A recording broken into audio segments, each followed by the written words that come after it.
Hello, my name is Andrea Porter, and I'm with Claretian Associates. And Claretian Associates can be found at 773-734-9181. And our website is www.claretianassociates.org, and we are located at 9108 South Brandon Avenue in the South Chicago community. Today, on our healthy housing segment, we are talking about a pest that many of us have dealt with and can easily affect many others, and that is bed bugs. So today we have with us Ariana Tarifa. Hi, Ariana. Hi, Andrea. How are you? Good. And she's also with Claretian Associates, and she is our community services coordinator. And so, Ariana, I did want to bring this article to your attention. I don't know if you've read it already, but I thought it was really interesting, and it's perfect to discuss the topic for today. So again, for the third year in a row, Chicago has been deemed the #1 city for bed bugs. And so, Orkin, the company that does pest control, they rank U.S. cities by the number of bed bug treatments that they performed from January to December of 2014. Excuse me. In Chicago, treatments were reported in a number of locations, and many of these might be familiar to you, including public transit vehicles, downtown office buildings, police headquarters, a fire station, a school, a library, a movie theater, and it can go on and on and on. I thought that was really interesting, especially within the same year, Chicago was named the #1 city for rats. So we're dealing with a lot of things out here, and a lot of pests that, I feel that a lot of Chicagoans may not be equipped to handle, but we will definitely equip you all today. And even just in terms of handling pests, and the city has invested a lot of money. In fact, the country has invested a lot of money in terms of dealing with bed bugs. In 2013, Americans spent a total of $446 million just on bed bug treatments. And this is compared to $70 million that was spent in 2004 on bed bug treatments as well. So it's a problem that seems to be escalating. And it's a problem that is really affecting a lot of our families and affecting their health. So, Ariana, if you can just sort of go into what's happening with bed bugs, why is it such a huge issue for us? Right. So I think the big problem with bed bugs is they're very easily to be carrying around. So they will get into your clothes, into your bags, into whatever you have on you very easily, and then you just take them with you to your house. So it's very easy to pass it around. As you mentioned, you can find them in public transportation, in hospitals, and theaters, and movie. So they can be anywhere. Actually, some hospitals have actually had bed bugs in the past. So they can be anywhere. So the best way of preventing, especially if you're traveling in public transportation, just make sure where you're sitting. Give it a look. Make sure that there's nothing crawling or walking around, and you should be, fine. But yeah, it's very problematic. Once they're in the house, they're very difficult to get rid of. So we want to actually do a preventive. We want to prevent before having it in the houses. All right, I think that's something, that's information that I can't wait to hear more about, just as an avid public transit commuter. And so, and you brought a video with us today to explain a little bit about what bed bugs are, and also some treatments that we could use in order to make sure that they don't come into our homes. Right. So the video is it's a very nice video. It just shows, it's very it shows like the steps that you should take in order to make sure that you are dealing with bed bugs in a safety way, because we want to prevent the overuse of pesticides. And just making the connection with the previous show that we had when we talk about pesticides and different pests in the house. For bed bugs, we also use IPM, which is the Integrated Pest Management that we talked before, which sees the way of treating pests in a more holistic way, rather than just spray pesticides around the house, because they're toxic for them, but they're also poison for us. We see how we can actually change the environment and the behavior in order to prevent these insects to come into our house. Awesome. Thank you so much. without further ado,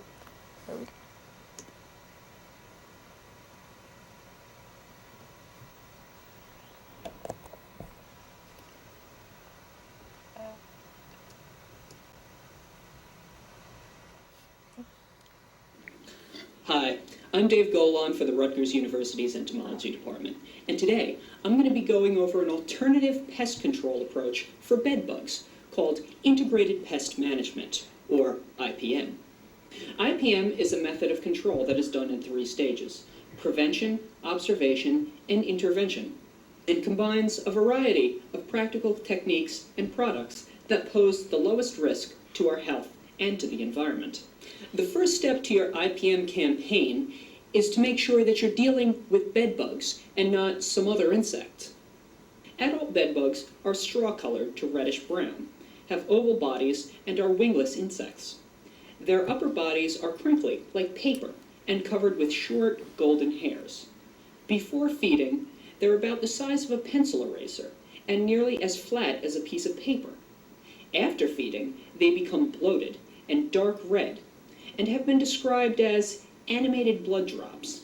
Their eggs, which are normally found in clusters, are white, shaped like a grain of rice, and about the size of a pinhead, with a lid at one end, through which the young will emerge. Newly hatched bedbugs are nearly colorless, but otherwise resemble the adults, only smaller. Bedbugs can breed all year, and in the northeast of the United States, they typically have 3 to 6 generations per year. Now, their average lifespan can be anywhere from 10 months to a little over a year. And in that time, the female can lay up to 200 to 400 eggs, depending on the temperature and the amount of food available. Young bedbugs must take a blood meal before they can shed their skins and grow. They shed their skins 5 times before becoming adults. Bedbugs tend to bite all over the body, especially on those areas that are exposed while we sleep, such as the neck, the face, the arms, or the hands. People may sometimes not even notice that they've been bitten because they suffer no reaction to the bites, while other people suffer an allergic reaction to the saliva that's injected when the bedbug feeds. For this reason, people in the same household may have differing opinions as to how bad the bedbug infestation is, or whether it's even present at all. In the early stages of an infestation, bedbugs will be found around the cracks in the bed frame, and then gaps behind the baseboards, pictures, while later on, they'll spread to seams and tufts of the mattress. Look for the insects, their cast skins, and eggs near crevices. Check pillowcases, sheets, and the mattress for bloodstains, smears, or flecks, which are the signs that they're feeding. It's important to inspect the room thoroughly, moving in a logical pattern. Use a flashlight to look underneath and around furniture and woodwork. Inspect narrow spaces along seams, underneath cushions, and in between folds of cloth. Also, it's very important that you thoroughly inspect furniture, new or used, before bringing it into your home. Get rid of all the clutter. Remove things the insects could hide behind or underneath, such as pictures, posters, or area rugs. Vacuum, and if possible, use an industrial steamer on the furniture, concentrating on the seams, creases, folds, and around any tufts or buttons. Put the mattress and box spring in a bed encasement, preventing bugs that are in the bed from escaping, and preventing other bugs from getting in. Hot launder your sheets frequently. The hot dryer temperatures will kill the bedbugs and any eggs that could be present in the linens. Seal cracks and crevices using tape or caulk, and lightly apply diatomaceous earth around the perimeters and entryways of your home. Also, you may want to contact your local cooperative extension office and ask them about insecticides that are registered for use against bedbugs in your state. You can monitor the status of your infestation by placing interceptor traps on the bed legs, sofa legs, and any other pieces of furniture with legs. Interceptor traps work by using you, the host, as a lure. The bugs crawl up the sides of the trap and fall into the well at the bottom. If you have bugs in the inner well area, chances are that they climb down from the bed. If you have them in the outer ring, the bugs were probably trying to climb up into the bed. Bed bugs are often found in places that experience a high volume of overnight guests, such as hotels, motels, hostels, or dormitories. They are also very common in residencies, especially in apartment communities, and because bed bugs go where people go, they can be transported from infested homes to schools, places of work, hospitals, or just about anywhere else. Now, it's important to remember that bed bugs feed during the night and then retreat to safety during the day. Now, a safe shelter for them could be your luggage or other personal things. So, when visiting one of these places, remember, check for signs of bed bugs, such as blood spots on the pillows or other linens. Also, inspect the seams of the bed and behind wall decor, such as pictures and especially the headboard. Now, if you don't see any signs of bed bugs, it's probably okay. But as an extra precaution, you can try pulling the bed away from the wall and picking up the covers and tucking them underneath the bed so that they don't hit the floor. First, identify the insect. Inspect the rooms thoroughly, focusing on the bedroom. Get rid of unnecessary clutter to eliminate their shelter. Steam and vacuum the furniture, concentrating on wherever your inspection reveals the presence of bedbugs. Encase your mattress and your box spring, and hot launder your sheets and linens. Monitor the status of your infestation by placing interceptor traps under the bed legs and any other piece of light furniture. Choose the removal methods that best fits your situation. If that includes a pesticide, make sure the product is labeled for bedbugs and follow all labeled directions. You may want to contact a licensed professional that is trained in the proper use of insecticides. So thanks for watching. This has been a Rutgers University production on the integrated pest management approach for bedbugs. And remember, it's always good to be prepared.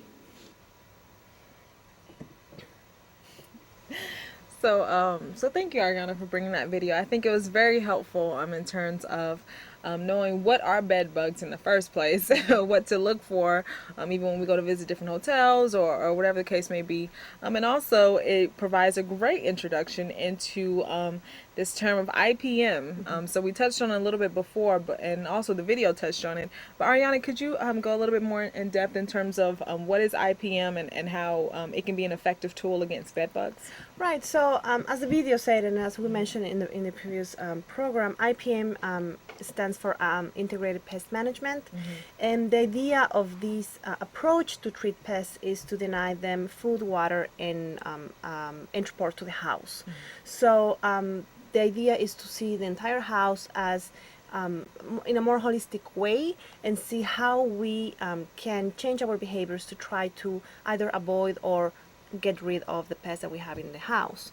The idea of IPM is to use the safest ways to get rid of the pests, and if needed, the low toxicity pesticide available for each pest that we have in the house. Oh, okay. I see. I see. Cool. And then what are some tips and tricks in terms of like preventative methods, right?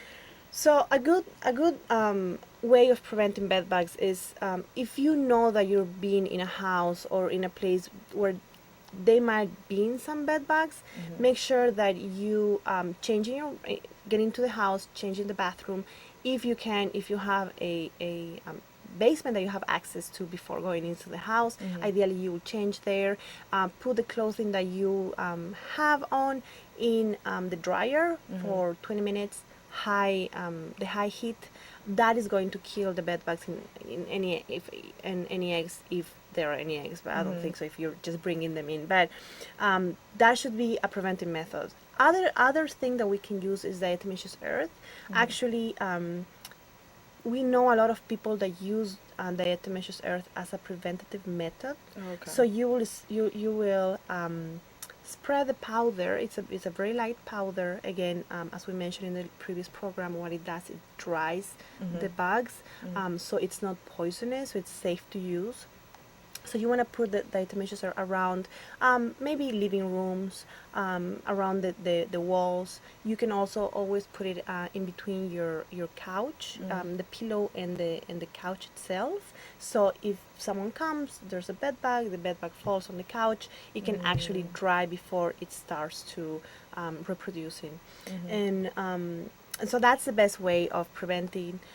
Always keep the house clean and clutter free. I know it's sometimes difficult, but that's the best way, especially because having a clutter free house it's going to make it much easier for you to identify if something is going on, if you've seen like one or two insects that are like, strange to the house and things like that. It's going to be much easier than if you have a clutter house. You're not going to know even where to start trying to figure out if there's something else in the house that shouldn't be there. And definitely if you start having some bites, you wake up and then maybe you have some bites on your body and on your legs, make sure that you check the bed, go through the entire mattress, the seam.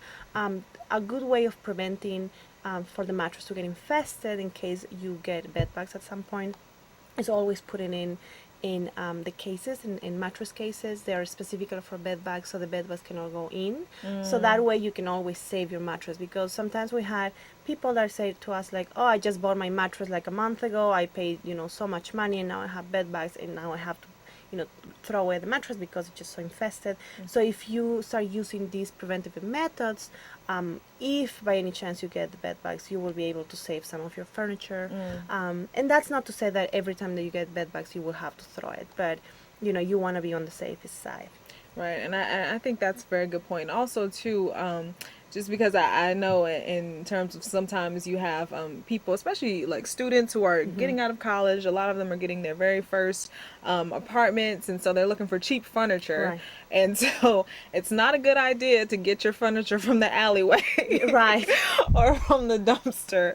And if it's just a really great piece of furniture and you have to have it, please, get it inspected for bed bugs, or, just use some of these methods, some of, the treatable ones, as well as, preventive methods in terms of your home, in order to address that issue, if you just have to have it. Right. I don't know if you want to chime in a little bit on Actually, that. yes. You are totally right. We had a lot of people that had approached us saying like, oh, I have bed bugs. And so once we start talking, they pick up, a couch, a sofa, a mattress, something that they thought it looked nice, try to avoid that.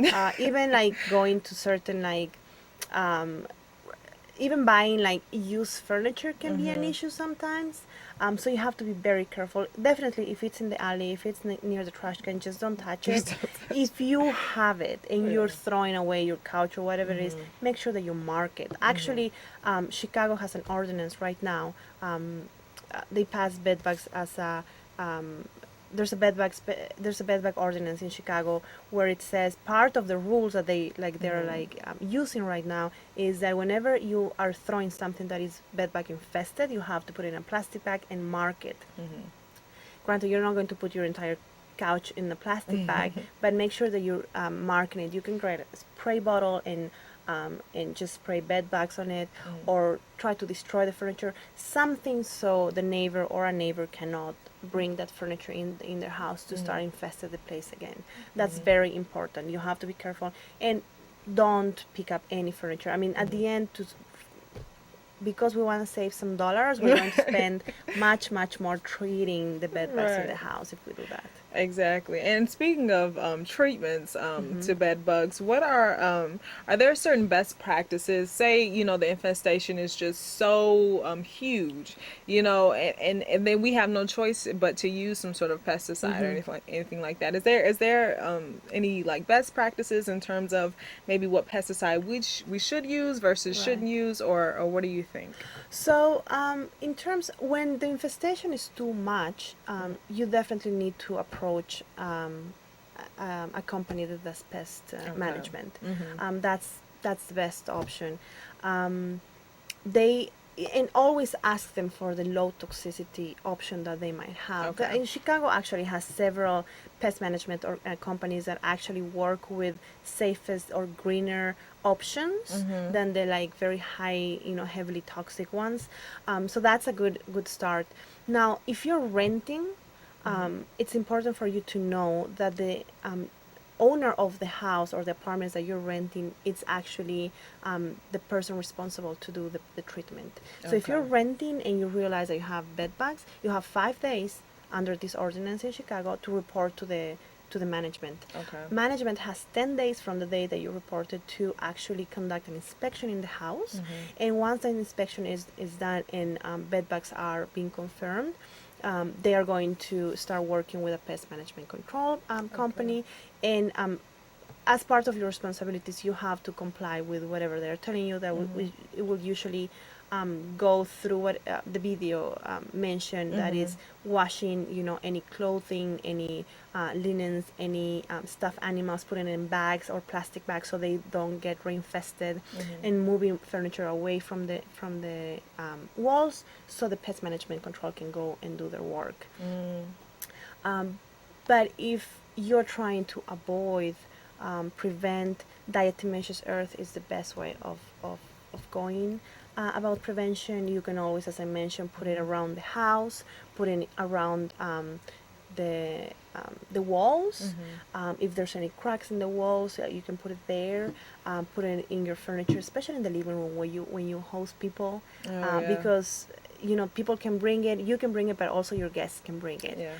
If they're in the bus or in the train, and one got into the purse, like the guest can bring that into your house. So you want to prevent that way. So mainly living room, just make sure that you have some diatomaceous earth spread around, as I mentioned before, in between the pillow and the couch. That would be ideal, so the bed bug jumps out, it will dry before it starts going around the house. Oh, very good. Thank you so much for all that information. And if you need more information, please feel free to reach out to Claretian Associates. Again, we are located at 9108 South Brandon Avenue, and our phone number, if you'd like to reach us, is 773-734-9181. And that's also if you would like to reach Ariana in terms of dealing with bed bugs. And also our website is www.claretianassociates.org. And but beyond Claretian Associates, are there any other sort of resources out there that people can go to in order to get more information? Right. And we have a couple of websites for people to look at. But I think that the city of Chicago is a great resources right now, especially after they pass this ordinance. Again, it's a very strong ordinance compared to other cities. There's actually help for tenants. And they have a lot of information on their website. They actually have this very nice brochure that talks about preventing bed bugs and talks about a little bit of IPM, which is the integrated pest management control that we talk about. This is online, so they can always go online and download the brochure or call and make sure to get more information from the city directly. And then also there is this other website that we found that is actually Midwest Pesticide Action Center. They have a lot of information on IPM and bed bugs, and if I'm not wrong, they're the ones working with the city to bring more IPM strategies to treat bed bugs around Chicago. Thank you so much, Ariana. I really appreciate your expertise every time. And so, as I mentioned before, if you need to reach out to Claretian Associates, or if you would like to reach out to Ariana just for information or any help, please reach us at 773-734-9181. Our website is claretianassociates.org, and we're located at 9108 South Brandon Avenue. Ariana, I don't know if you have anything to wrap up or any last words. Just again, if you have any questions, make sure to reach us at Claretian Associates. And you can always reach out to the city. The city has great resources right now online. Awesome. Thanks again so much for all your Thank you. help. And thank you all for joining us. We'll see you later. Thank you.